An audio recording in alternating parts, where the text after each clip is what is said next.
Jana Vallabha Girivaram Jaya Gopi Jana Vallabha Girivaradhari Jaya Vallabha Giri Yashodanandana Braja Janaranjana Shodanandana Yashodanandana Braja Janaranjana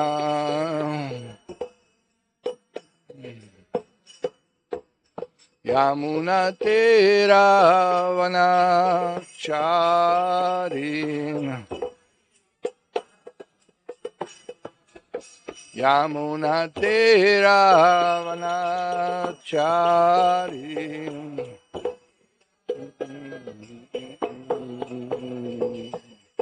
Radha Madhava Kunja Bihari Jaya Radha Madhava Kunja Bihari Radha Madhava Kunja Bihari Jaya Madhava Kunja Bihari Jam Vishnupad Paramahamsa Parivrajatacharya Ashtatra Shatar Srimad Shilesi Bhaktivedanta Swami Srila Prabhupada ki jai Grantaraj Srimad Bhagavatam ki jai Gaur Premanande Hari Hari Bol Om Namo Bhagavate Vasudevaya Om Namo Bhagavate Vasudevaya Om Namo Bhagavate Vasudevaya. We're reading 9th Canto, Chapter 14, King Pururava, enchanted by Urvashi. Texts 1, 2 and 3. So first I read the summary of the chapter, then we'll continue. King Pururava, enchanted by Urvashi.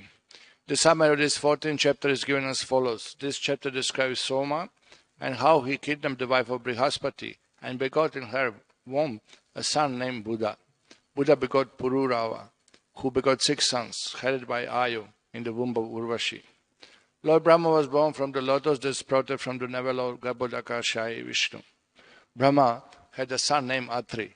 Atri's son was Soma, the king of all drugs and stars.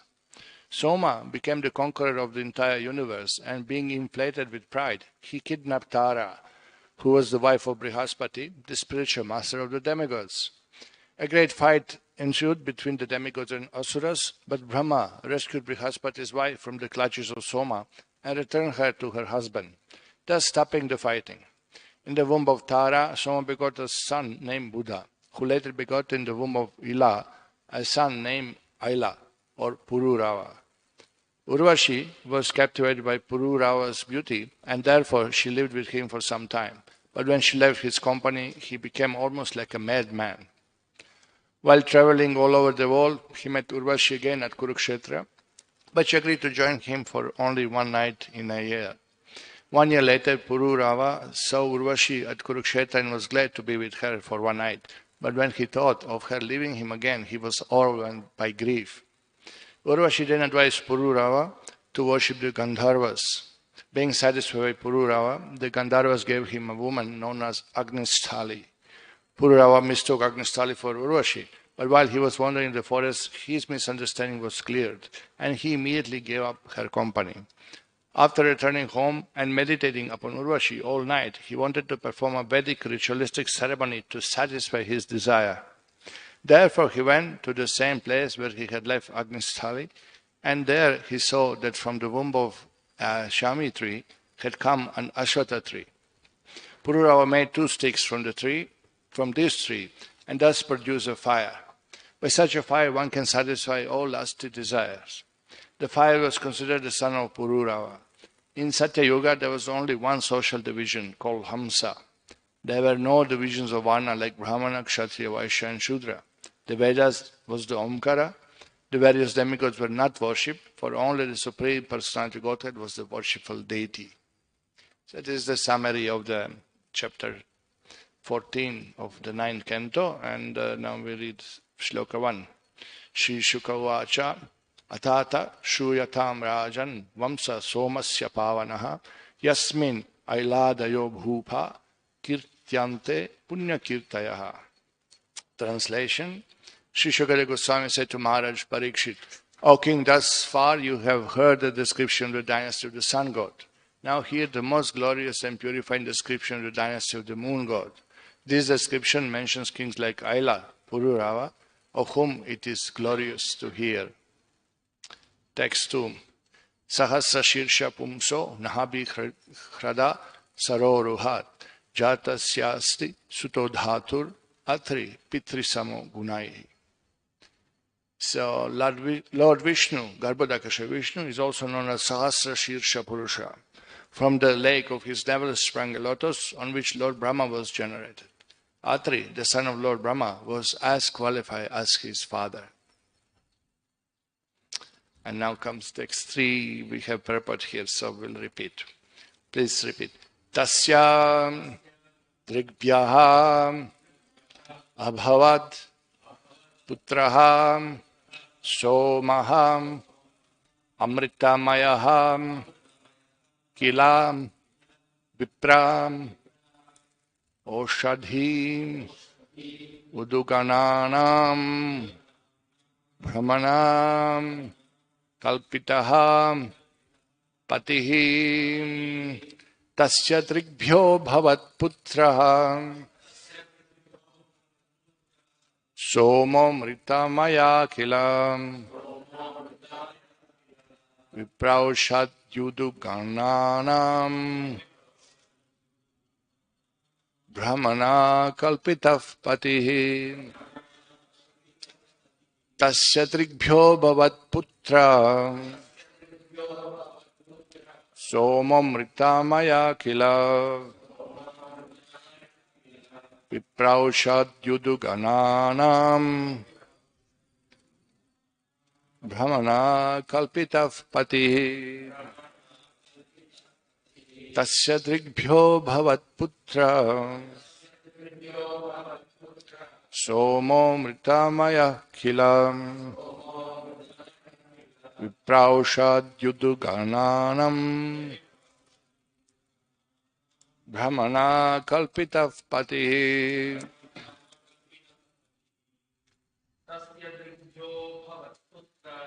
Tasya Drigbhyo Bhavat Putra Somam Ritamaya Kilam Vipraushat Yudugananam Brahmana Kalpitaf Patihi Tasya Drigbhyo Bhavat Putra Somam Ritamaya Kilam Vipraushat Yudugananam Brahmana Kalpitaf Patihi. Come on, one more.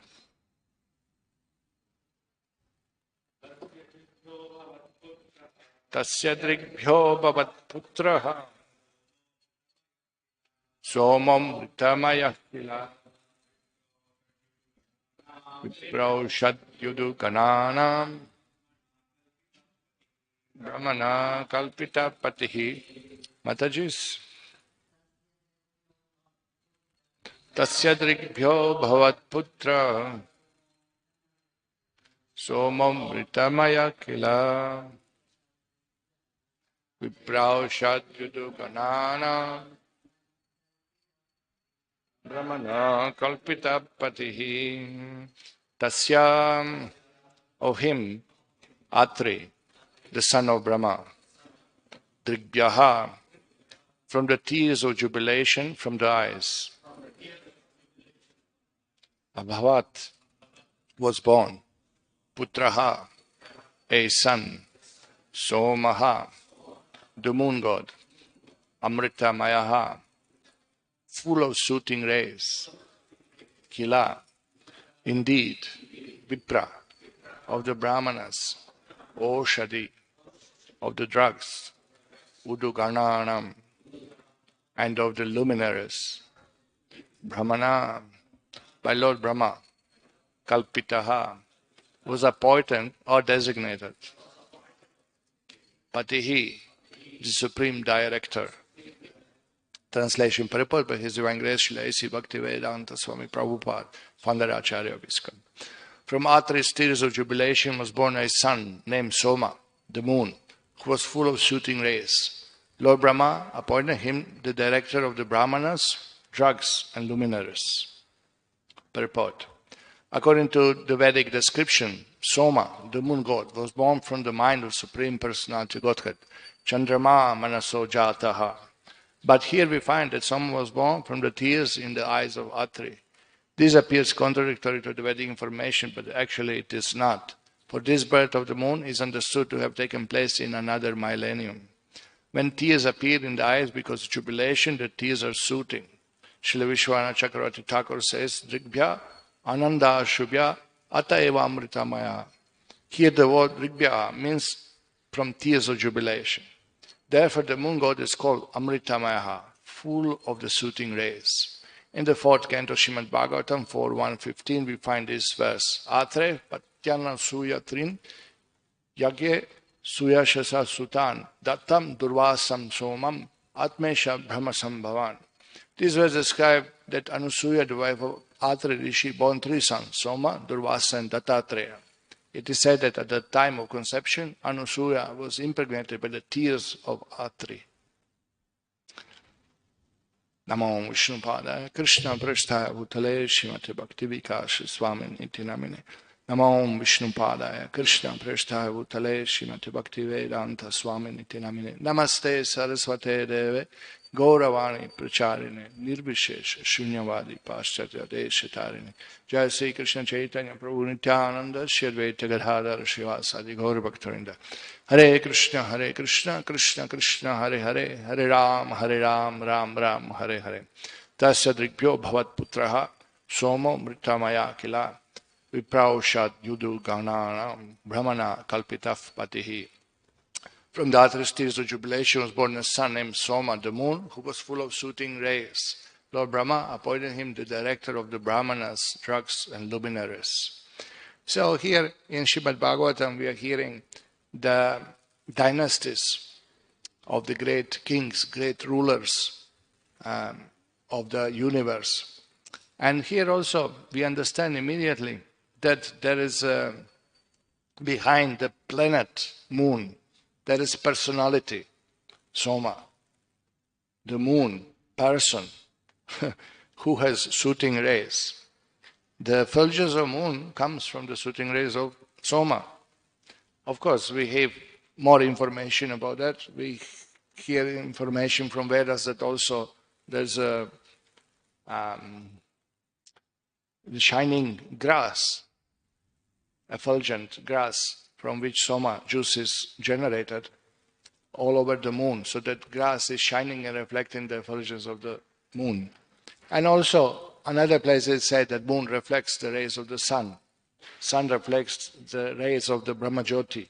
And Brahmajyoti, Yasya Prabha Prabhavato, it's from his own, from Krishna's own bodily effulgence is Brahmajyoti emanating.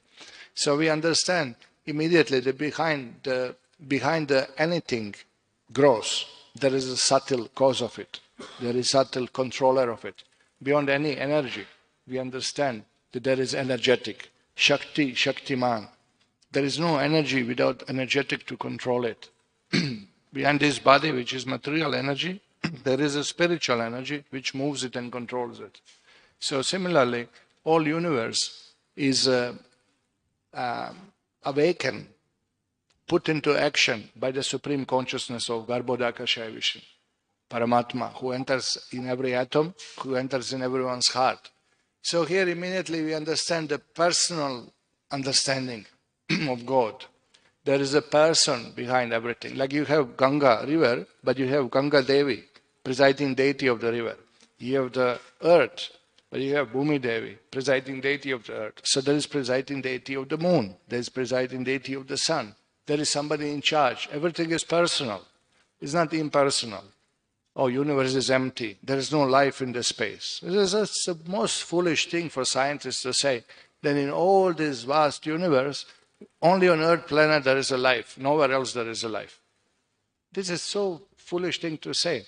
Even as a children, we used to stare at the stars and we were discussing, how is there? On this star if we go, and we go to this one, what will be there? Who is living there? You know, how can you say all the planets and stars and all the luminaries in the sky, only on this earth life is there? This is unreasonable, illogical. Not something you will say, you know. This is in one house in the city. There's a huge city, and one house people live and all other houses are empty. It's as good as that saying. You know, it just doesn't make, it's not logical. But we didn't find the life there. You didn't even go there. You can't even go there. What to speak of finding life there, you know. Yeah, go to optician and get new glasses. Go to doctor and get better glasses. Maybe you'll see somebody. Misunderstanding.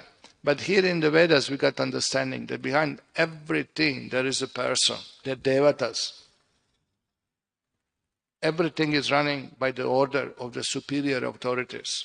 Everything is approved. Karmana daiva netrena. Everything is approved by the superior authorities. Everything is moving. Everything is possible by the will of the Lord, ultimately. So, in the universe, Lord appoints innumerable devatas to be in charge for different departments, for different energies, for different assignments given to him, to them. And the idea is that actually they help running the universe, but they also simultaneously fulfill their desires also.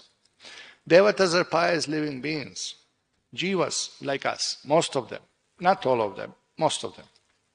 Shiva is not jiva tattva, for example.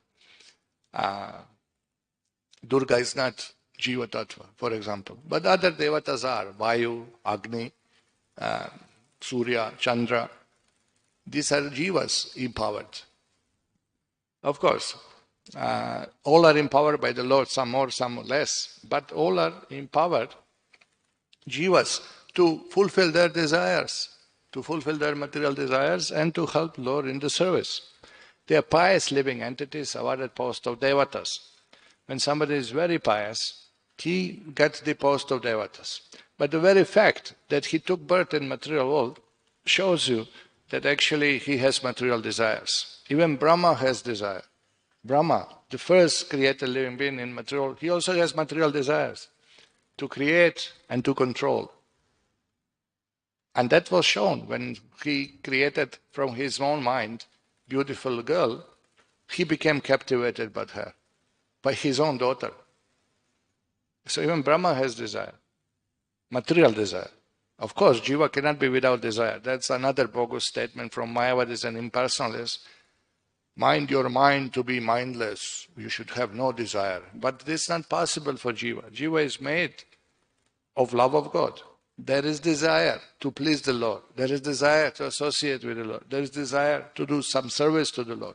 That desire cannot be separate from jiva. But desire can be transformed. Desire can transform from desiring something for myself to desiring pleasure of the Lord.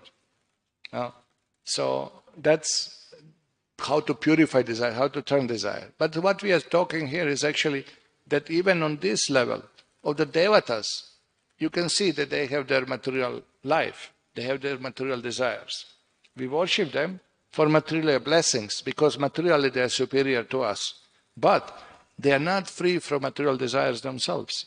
So how they can give you moksha? Now you come and say, worship all God is same. But how come worship Soma or worship Brahma or somebody like that who himself is conditioned? How can be that equal to worship of Vishnu? No? Mukti pradatam sarvesham Vishnu na samshaya. Vishnu only will give mukti, nobody else. Why? Because he is Vasudeva Vaidagarasi, na Brahma, na cha Shankara, na Nakshatra, na Somaha. When Chandra was not there, stars were not there, Shiva was not there, Brahma was not there, Vishnu was there. This is Sahasra Shirsha Purusha mentioned previous shloka. When he was there, nothing was there. Then from him, Narayana Brahma Jayate, Narayana Ekadashirudya Prajayate, Narayana Dvadashiditya Prajayate, Narayana Ashtavaso Jayate. Everyone is born from Narayana because he was there before. So he can give moksha. How can you say that Vishnu is equal to Brahma? No, it's a blasphemy. No, that's what is it? Where is that in Padma Purana? Huh? What is it? Yastu Narayanam Devam Brahma Rudrati Devata Sama. If you think that Brahma and Rudra are equal to Narayana, Pashanti Bhavedra, Pashanti Bhavedra, you're atheist, you're blasphemer, you're offender. You cannot say that Brahma and Shiva are equal to Vishnu. It's not possible to say. So here we are hearing. When I read the introduction, that's why I'm speaking about this. Because in the introduction you can see that it's a story given, no? Soma kidnapped wife of Brihaspati. Even in high society it happens. How it can happen with devatas? Because they're also jivas like us. They also have material desires. This is exposed on the pages of Srimad Bhagavatam. So you don't get idea that, Vishnu and devatas are same. It's very clear. It's not the same. Soma kidnapped wife of Brihaspati, begot in her son, Buddha. Buddha begot Pururava, which we'll hear the story later. No? And then Brahma has to interfere and bring Tara back. Wife of Brihaspati, Tara, one of the stars. And if you see Puranas, you can see also Tara was also attracted to the Soma. Hare Krishna. So if happens to devatas, what better remain brahmachari. It's better, but it's not easier, but it's better. All right. So here you see, when you hear the story, what is this Bhagavatam speaking about all this? Somebody kidnapped somebody's wife and he begot a son, and sons are also great. Sons are also glorious. Now this is another thing describing Shastra. That when children are born of the great quality people, they become great. So the consciousness of person, when begots the children, influences what soul will be attracted to the womb of that mother. So therefore, Garbhadhana Samskar is there. Therefore we said, chant, before begetting children, parents should chant 50 rounds at least. No? Yeah? So that the consciousness become so focused on Krishna, so that devotee who did not finish previous life, he did not achieve Paramgati, he will get the chance to be born in devotee's family again. He will be invoked. No? If consciousness is into sense gratification, then that type of child will be born, covered by lower modes. But in sattvic consciousness, and what to speak of spiritual, transcendental consciousness, those type of children are produced. So here you can see that even in this case, even after he kidnapped somebody's wife, which is sinful, you can see that still good progeny was born. So that's another information in Vedas, that great personalities who do, even if they transgress the laws of Manu or laws of the universe, still the sin does not affect them because they are so great and so powerful. So this is something to think about, not that we criticize them for that. Here they are glorified. He's mentioned, great Pururava. And who is your son? Yeah, my father kidnapped somebody's wife, so that I'm coming in that line. It doesn't look glorious, but here is glorious because Soma himself is glorious. So you may say, it's contradictory, but it's not contradictory. Still, these are the rulers of the universe. So you don't become ruler of the universe, Devata, for nothing. Means you accumulated so much punya, so you get that post. So not for nothing. No? So he's highly qualified. So he did some mistake. But again, good progeny was born, was created. Same thing, Vyasadeva was invoked, no? To impregnate the wives of his brothers, basically. No? That is prohibited in Kali Yuga. That is one of the things, 4 things prohibited in Kali Yuga. To impregnate your brother's wife. But previously, if progeny was not there, or good progeny was not created, then that was possible. Because aim was to create good progeny. Previously, when Kshatriya appears there, who were dharmic set of mind, to say. The mind is bent on dharma. Kshatriyas are very important factors in society because they implement dharma. Brahmanas, they teach dharma, Kshatriyas, they implement it in the society. Brahmanas will say, but they are not going to punish somebody and do, no, they're just, okay, you do as you like. I inform you, now it's up to you. No, you're not going to punish him. God will punish him. I told him, this is sinful, don't do that. Now you do whatever. But Kshatriya comes, chup, cut your head off, finish the business, implements dharma. So and Kshatriya's mind is bent on dharma. That is very much visible from the incident when Draupadi was born by Arjuna in that Swayamvara competition. No? And he came home. And before seeing mother, he said, I brought you something. I brought you some bhiksha today. And mother replied automatically, whatever you brought, anyway, you have to share with your brothers. Because bhiksha usually means food items. So whatever you brought, you share with others. And everybody was shocked. Oops. What did she say? How we are going to share? He brought a wife.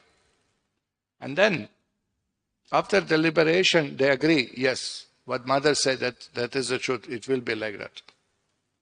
Is it done out of lust for Draupadi? No.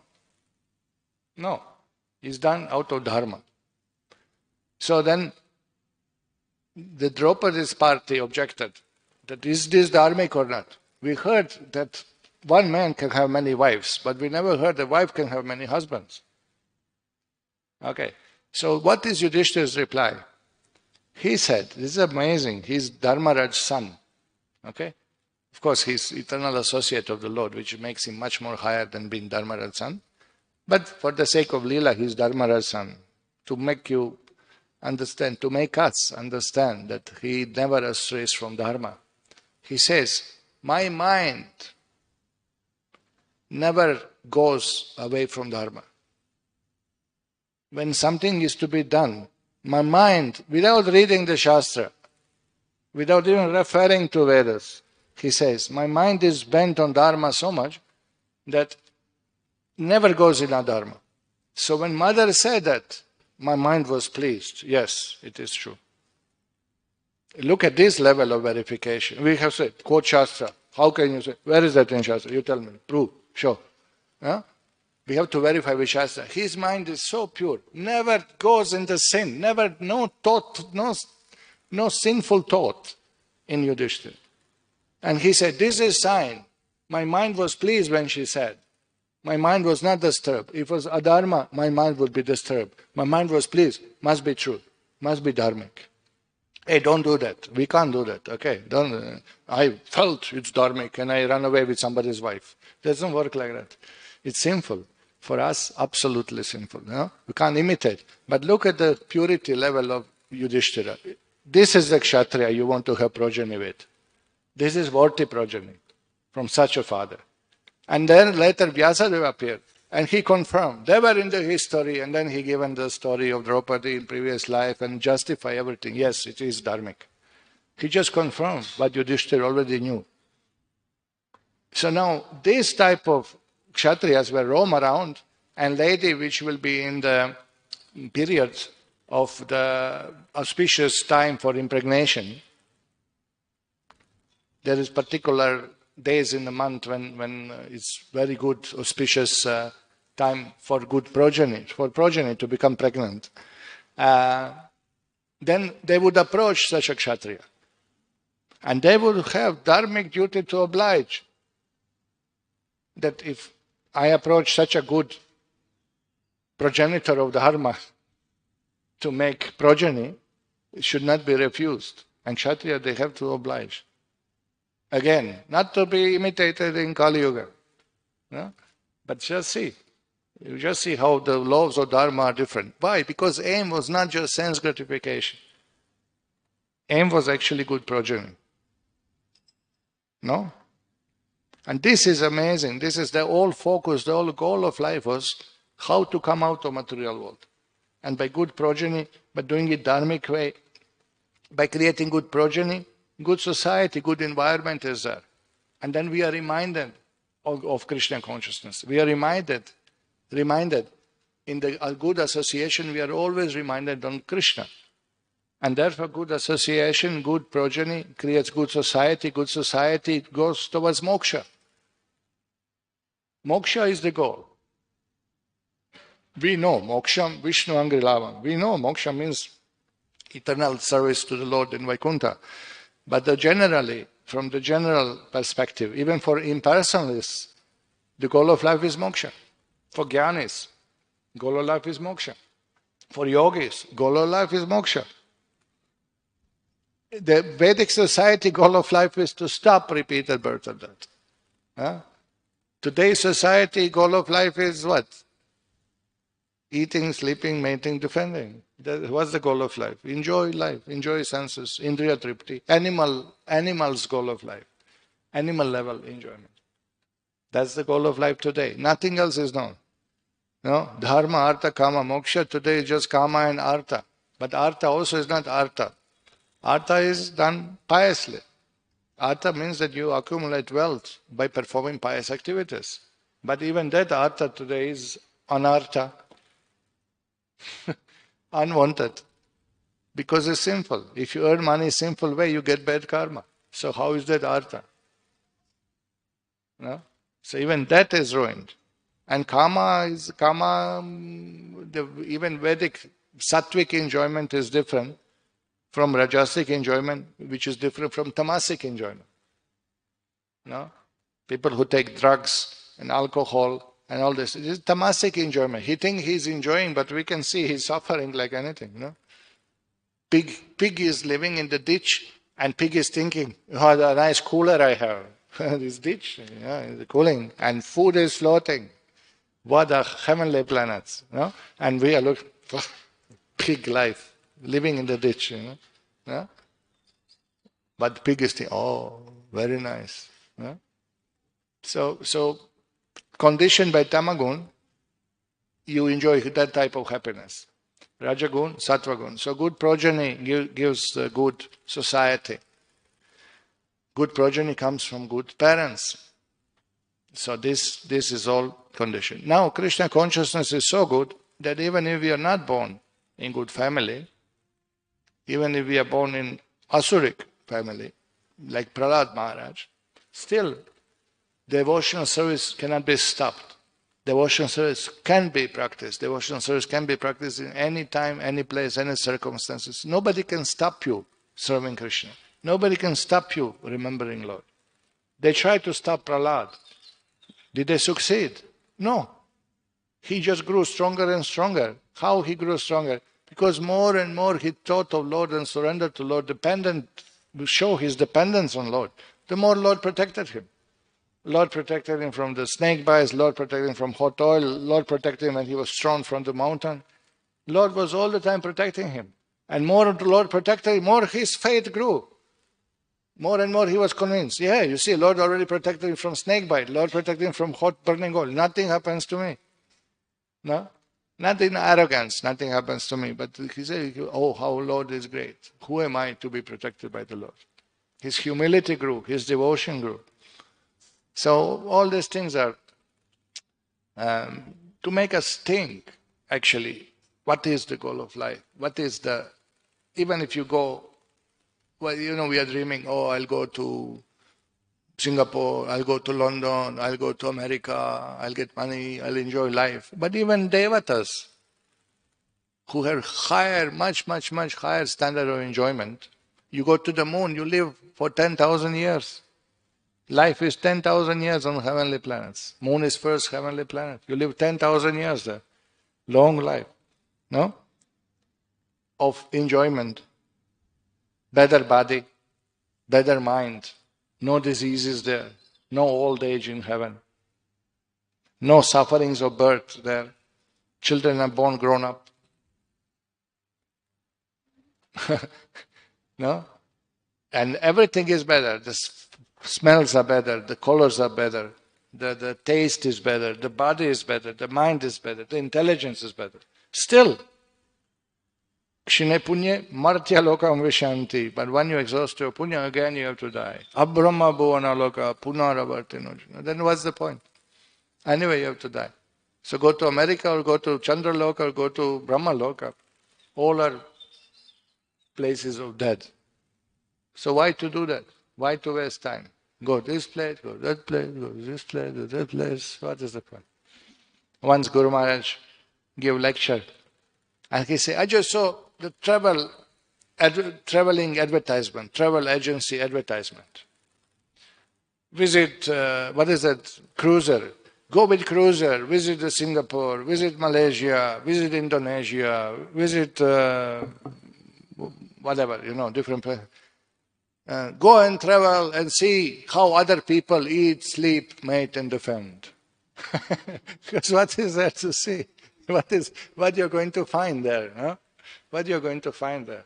Same thing. How they are. Oh, you go to America. What did you eat? No, eating, sleeping, mating, defending. What else you see there? Oh, they have nice house. They have nice road. They have nice car. Basically, you are seeing how they are doing sense gratification. Oh, our roads are not good. They are enjoying better. What you are seeing, how other people are enjoying. Oh, their food is better. Oh, the climate is better. Huh? This is what traveling means. Traveling means go around and see how other people do eating, sleeping, mating, defending. What is there to see in material world? Only one thing to see in material world. How to come out of it. That's only the idea. Once you come here, think how to come out of this. This Prabhupada gives a very vivid analogy. He says, just like when gentleman enters into toilet, it doesn't waste time, doesn't spend extra time there. Just does his job quickly and comes out. So this is material world is like toilet. Why? Because it's place of dirty material desires. Selfishness. Place of selfish material desires. So you come in, oh, you get this transcendent knowledge, come out quickly of it. That's what goal of life is. So this is what we are discussing here, that even on the heavenly planets, still there are those things like material desires, lusting after somebody else's wife,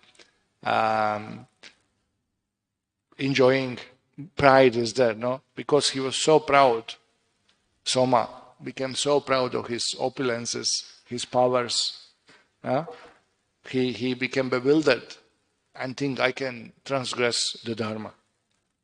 So all these things, even on heavenly planets, faults are there, miseries are there. And what else we have here? It's tears from the eyes of Atri. It was born from the tears of eyes of Atri. So Srila Prabhupada gives explanation. This is from Vishnavati Chakravarti Thakur's commentary. Atre patanyan suyatrin yagye jagye suyashaha sutan. The three sons were born. One is Datam, Dattatreya. Dattatreya is embodiment of Vishnu, represents Vishnu's partial manifestation. Durvasa, second son of Anusuya, and Atri Rishi is partial representation of Shiva. And Soma is partial expansion of Brahma. Soma is empowered by Lord Brahma. That is explained. Three sons, Soma, Durvasa, Dattatreya. And it is said in time of conception, she was impregnated by tears of Atri. So this is another aspect of Vedic science that could be researched, that how is this possible? Impregnated by tears, But seeing the modern science and the DNA and cloning ideas, that anything is possible, it seems, from any cell of the body. seems like that progeny can be created. So, okay, anyway, I'll stop here. Do you have any questions, any comments?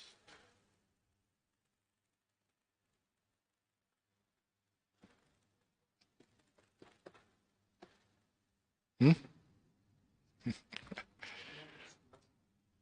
Yes.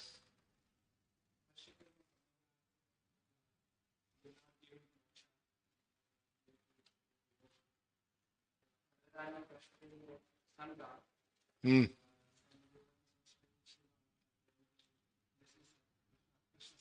Right. Right.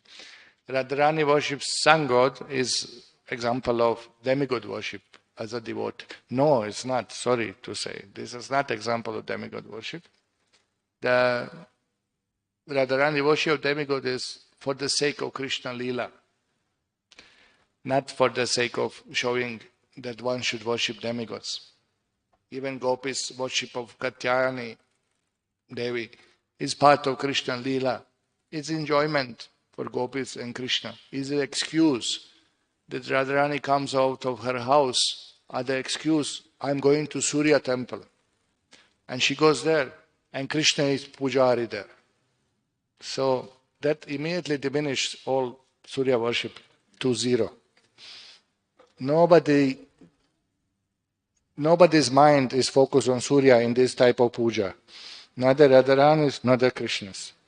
Surya is simply assisting in Krishna Leela, standing there, shining, and when required also, Krishna takes form of particular demigod for the Leela also. So this is completely different category, nothing to do with demigod worship. Gopis worshipping Katyayani, they approach Devata, Katyayani Devi, Durga, which is described in Shastra also as Yoga Maya potency. Again, not material Durga. Second thing, what did they ask her? What did they ask Gopis to Katyayani?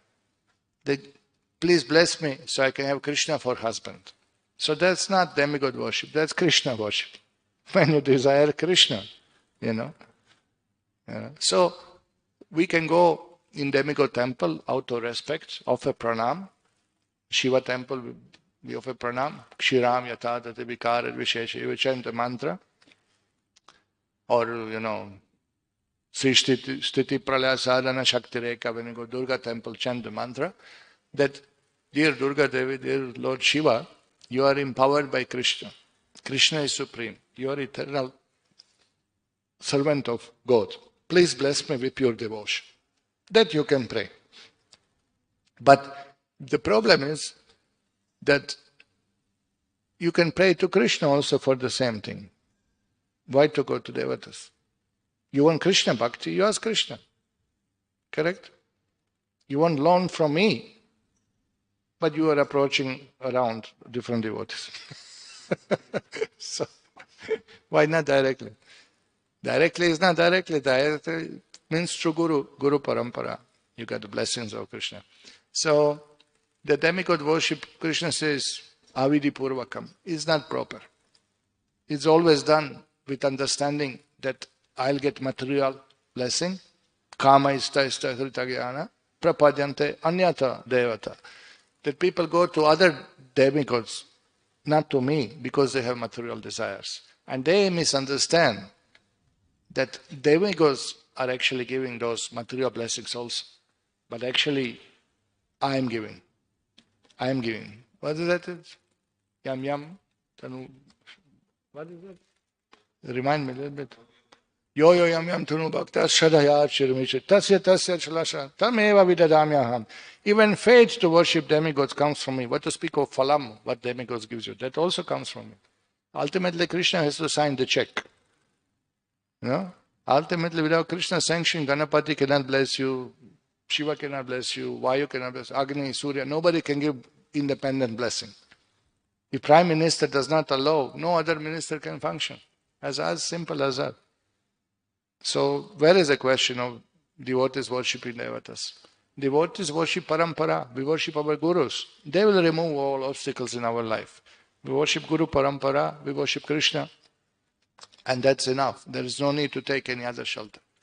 Problem is with demigod worship, if you worship demigods, what means worship? What means worship? It's just ritual of ringing bell and offering some flowers. No. It's your mind, focus, your attention, your bhav, your emotions, your feelings, your prayers, your heartfelt prayers that please, please bless me. You have faith in somebody superior to help you, to bless you. But that we want to give our prayers, our emotions, our feelings, our mind, meditation. We want to focus on Krishna, not anybody else. You know, that's the problem with demigod worship. It diverts your love to somebody else than to Krishna. And becomes problem.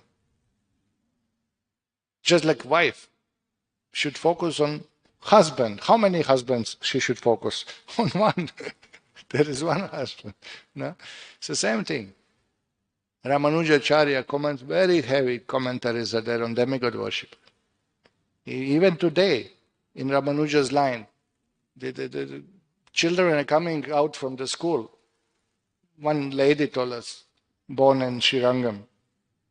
She said, I was going out of school and some of the children playing around, there was a small Ganapati temple on the street.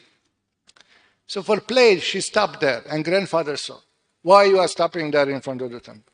Why you have to face the Devata temple? When you walk, don't look at Devata temple. That is instruction. Then don't look at the demigod temple. Why you have to, but we were playing. Why you are playing in front of Ganapati temple? There's no other place to play. Just see the bhakti. But out of their love for Vishnu, they don't want to divert this much to anybody else. Like chaste wife, will not look at other men. You know? She will not look. And what to speak of having thoughts also of enjoying him. No way. Say, oh, Ganapati will give me shelter. Ganapati. And Ramanujacharya say, even fire is going to swallow you. And only shelter is Devata temple. Don't go there. Better burn and go to Vaikuntha than go take shelter of demigod. And people say, Prabhupada was very heavy preaching. You see what other acharyas were preaching, you know. Another Pandit in Ramanuja line says that his grandfather also scolded him. Why you are going demigod temple? You go to prostitute. So heavy, he said. Like an unchaste wife. You're going to other men. You're going to other Swami. You are like a prostitute. You're taking shelter of other husband. Such a commentator is there speaking, you know. See their bhakti, see their ekanta bhakti. Ekeha kurunandana. Focus on that is called bhakti. You know? Another you go to little devata, the Ganapati, you give me Krishna bhakti, and then also little, you know. Yeah? And you can see with congregation in India, they can't give up this demigod worship. At least on keychain, there will be small Ganapati. One sticker will be there. Shubh Labh, something, you know. It's difficult because the expectation is there. So do something. If I get money, I'll engage in Krishna service. Yeah, so ask Krishna. If you're going to engage Krishna, give some money, I'll engage in your service. Yeah, what's the problem? Because if Ganapati gives, then I can spend for me also something. So, kama isaisa hrita jnana prapadyante anyatade. So it's very clear. Whoever goes on preaching to you that devotees can worship demigods means he has material desire. Simply excuse. Simply excuse for material enjoyment. That don't, nowhere Shastra say. What the Krishna says, Sarva dharmam parityaja mam ekam sharanam raja. Mam ekam. Surrender to me only, not to anybody else. But not that we disrespect demigods. That's misunderstood, that you disrespect. We don't disrespect. We respect, but we know who is who. We know that these are great devotees. Vaishnavanam yatha shambhu. Oh, some amazing devotee of the Lord. The respect is there. But bhakti is not there. No? That we won't give our heart, our mind to devatas or to anybody else. To Guru. Prabhupada, Lord Chaitanya, and then Krishna. This is how it goes. This is how bhakti develops. Love for devotees, love for Guru, love for Prabhupada, love for Chaitanya, love for Krishna. This is how gradually bhakti develops. So why you want to put obstacles? Demigod worship is obstacle in pure devotional service. What is definition of pure devotional service? Anya abhilash. Anya means anyatha abhilash, shunya. Other desires are zero. So then why to go to Devatas? If you have no desire, why to go to Devatas? Jnana karma dhyana. Neither I want the result of jnana, merging impersonal, or karma. I don't want any phalam from my service. I'm not expecting. Correct? And then also, anukulena Krishna Shila, you know how it goes. So, there is no space in bhakti for demigod worship. There is no scope. Yes. Feels like an apparent contradiction. Great personalities. If they do a mistake, Yes. all the scriptures say not to say. Na doshe. There is no sin. And also, you see that there is some transgression. Whether to find it out or not to find it out, how do we, as practitioners, what is the. First, you define great personality. That first you have to say what you consider great personality. If you are speaking about pure devotees, we are speaking about demigods. We are not speaking about temple presidents and managers and local in charge. These are all fallen, fallible soldiers that you have to point out to be corrected. That's the problem. But the demigods, you cannot find fault in demigods. They're in government of the Supreme Lord. There is no fault on them. So that's the idea. Don't misunderstand now. Oh, he's senior devotee. Senior devotee is smoking, drinking, and, oh, he's a great devotee. That's misunderstanding. That's neophyte understanding of the position. So. Also, this point is very interesting because many times the people who attack maybe studies, mythology, all those things, and what is basically such a big thing, whenever some women approach, they are being satisfied with things. Because they see Atmana Manyate Jagat. They see other women always lasted, so they say, oh, you see, king could do, I cannot do. But the eyes of kings were not like this. Eyes of Kshatriyas were, okay, let's create good progeny. If I can benefit the society, why not? They were allowed. Allowance was there. But do you see how they see lasted, no? No, Krishna is dancing with gopis. I also want to dance with gopis. You can see every Indian movie, Bollywood, you can see the hero is one and there are thousands of girls dancing on the slope hills of beautiful green mountains, just imitating Radha Krishna Leelas. That's what it is, no? Sometimes shamelessly they hold the flute also. Yeah. I saw a long time ago in Gujarat posters for the movie. Fellow with flute and, next to him, girl is holding the pot full of butter. Come on, just imitating Radha Krishna. But for movie must be nonsense, But you can see the idea isn't. So that's the idea of Jiva. Jiva came to material world to imitate Krishna. Hare Krishna. True, no? So they are seeing everything. That's why they cannot understand. That's why you should not discuss Radha Krishna's confidential pastimes in front of public. Because they will not understand the nature. Therefore, you have to hear from acharyas. And therefore, you see how beautiful is presented last Lila by Prabhupada in Krishna book.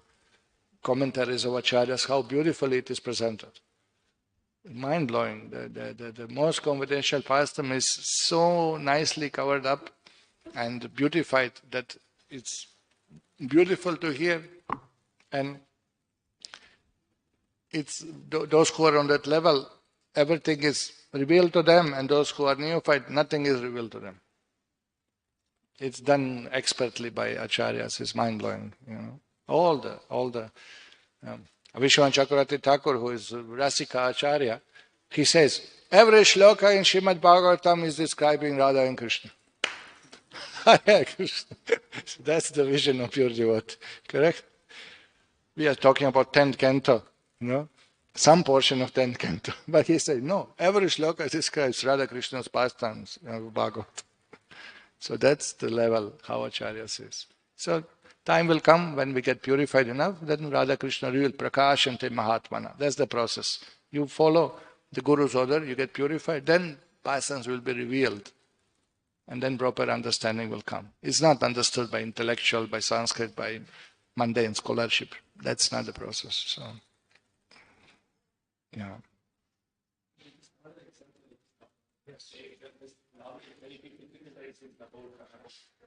Parashara Muni and Satyavati.